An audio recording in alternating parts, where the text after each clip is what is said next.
Radio Bulan Dovata San Francisco, Mekauti Kenda Batamay.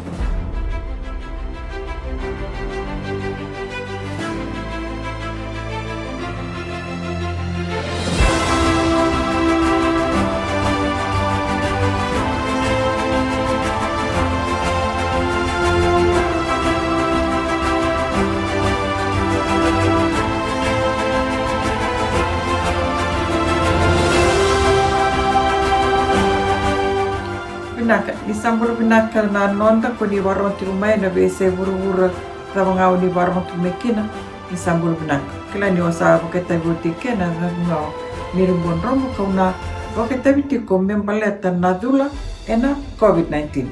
awas aduloti dula ena JNJ ko marutak wali dula na JJ balet dula ngakina bukan dua mebeir tala na boni vaksin era dula bakarua na wala kim sangwala kina mekime mitulo sol mebe kima mendona tikindo kabaka madala tak mekina ba matata na vika na yado ninde sadu loti mateni sigano nungu tula au marau ni sigan jona kaito via sigan jona kau bakila ne karua ne katol ni singa au bakila na lili au bakakina na tatangan yang ya au satu bakarau batakena mengutala nol kau teko taraya ni rona tala nol ni enabe wanawa 24 hours au reda ni Oke abakali abu na beka na besa wa mayado ni usado loti na COVID-19. Wiki mninga na seber ni dula na COVID-19 na be baka rara matekinga sena be baka longa tekinga kami na kamenta dulu. Dua buke na sorte niango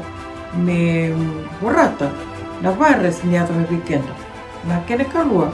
kaya na nonte siya ni takasa iwanimbula ninda sa duloti COVID-19. Dito lang ni tuktuk sa ating menangonang ko kanisati ko na booster. Weekend na sa duloti o dula bulong March. Nitakatakan na kinabakayante ka na booster. Ni ote walo na bula sa araw ni wala ni mentalay dula na booster me bakahe me baku ko talent sudah talent na koko kina vaksin kanta satu lo utikina kina misano itaka niyo nina bakaungeti se webuke nomni bakatula se moni dula se seng kim ni saramantanga ni saseng saramantanga di betul kima minuitaka nina webuke nomni bakatula wa na bekasa dura kitiko yani na kabina kaniko dawali mo nom ningaw na ni kalunga tatiko. When should my child be vaccinated against COVID-19? I recommend getting 12 to 15-year-olds vaccinated against COVID-19 as soon as they are able to. That way families can enjoy vacations, back-to-school activities, and doing the things they love. Vaccinations helps limit our children's chances of contracting and spreading the virus and becoming seriously ill. Vaccinations also help reduce the pool of people vulnerable to COVID-19. Children can receive their COVID-19 vaccine at the same time as other immunizations. This makes it easy to schedule them all at once as part of back-to-school doctor visits. To learn more, go to vaccinateall58.com. Nangauna dabe ngonan tonu, medula kina na luvengu na ithula ni Tatarovi ni COVID-19. So mendo na Vuniwai kanda wandika wana mate sena mate ndewa California Dr. ERICA PAN kakaya ni donu mera dhula na ngone tigo na non ramba kini bola na tini karuo kina tini kelima na ngau na nga rasara rau ni dhula kina mera ni tomani tali tigo na bola ni mata bubale karena bagai dhora na bekar no maro takapata buka mata bubale me buka na lagu bangande na buli kena non ramba kaita be na program so na boleh talaga na kena raw ni tawira na ngone na COVID-19 kaya na non raw talaga ni wandewa na matigo kara raw talaga ni rato matimbimbi sarakina sa na raw nga mena solibir na ngone na idula ni COVID-19 na ngone patanga rato rukina na idula teleso ngona bona na ne borita ti na marama no Vuniwai Dr. ERICA PAN mai California na ko ti ko si sora bota taro ti ko sina ngona daba raw ni radula kina na ngone na idula ni COVID-19 kalanda sakla buna ko na ngone wira nandota ni na bakini bula retiken rasa ruin bulam bula sivia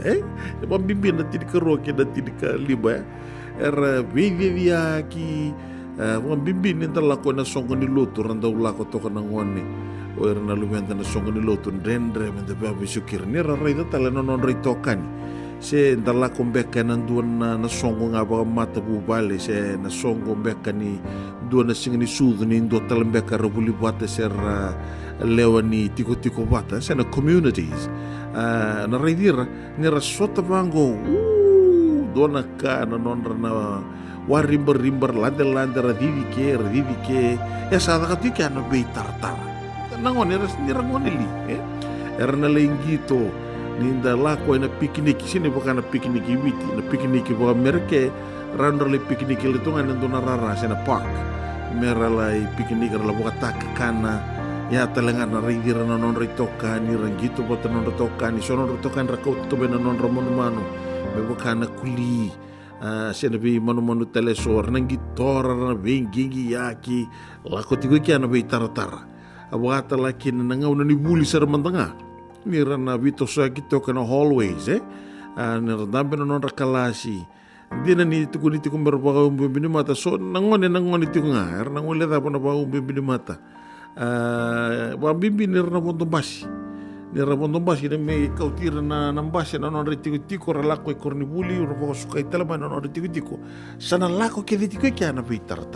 bibi wir na ngone katiko na non ramba kini bola man tini ko ro da vital no tratiko ngo ko ai au na numa tiko sabi na kamera dula rawa ene dula ni Tatarovi nga una da ngar sarani dula kina mera da rawa ene na mbakia ya bina kamera dula rawa ratango maki to mani na bola senga tori ni na ririko tak sen na ririko tegira ni na ngole ani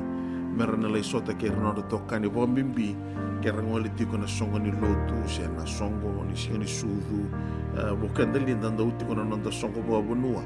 ra lai sota ke na talinra sandende mbeka na buko ni nonra kala ko na nda tutu ipale ra lai sota bango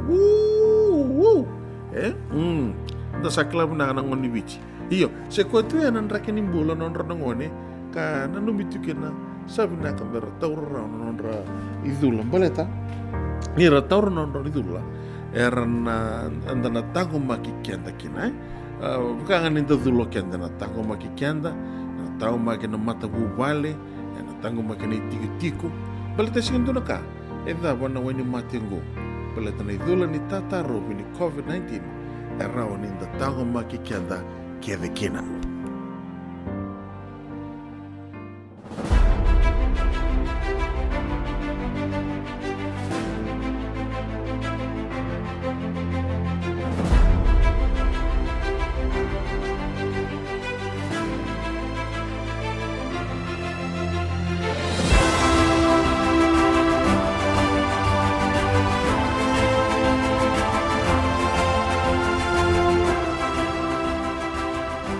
Radio Mulandova ta San Francisco, me kauti kenda batamai.